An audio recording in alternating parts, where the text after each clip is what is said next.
नमस्कार दर्शक बंधु चरमणी चैनल स्वागत जनाऊँ।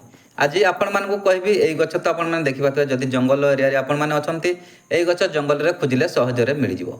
देखिपे ये भेंडी आकृतिर गछ जंगली भेंडी यार ना आपण मैंने जानते यही गछ को चिन्ह नहीं था जब भी आपण मैंने से रोग से पीड़ित होती तो आपण मैंने या यूज कर भल हो पारे।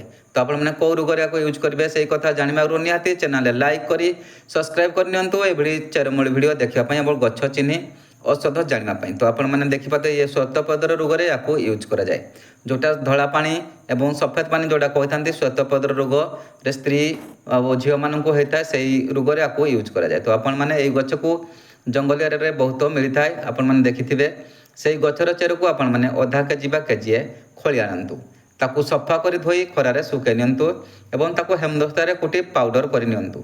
जेबे भी आपण माने श्वेतपदर रोग रे पीड़ित होचंती यार चेर को आपण माने 1 चामच आनी पकांतु ताकू 4 भाग कर नियंतु।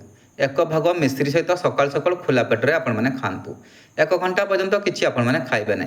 सेहि भले राति आपण माने खुला पेटरे मध्य न खाइबा आगरु खाइ पारंती। तो देखिए श्वेतपदर रोग जदि आपणकर शरीर अच्छी आपणकर रोग को धीरे धीरे से काटिबा चेष्टा कर। तो आपण मैंने ये गछ को चिन्ह आनी श्वेतपदर रोग को ठीक कहतु। तो आज विदाय दिंतु। नमस्कार, जय जगन्नाथ।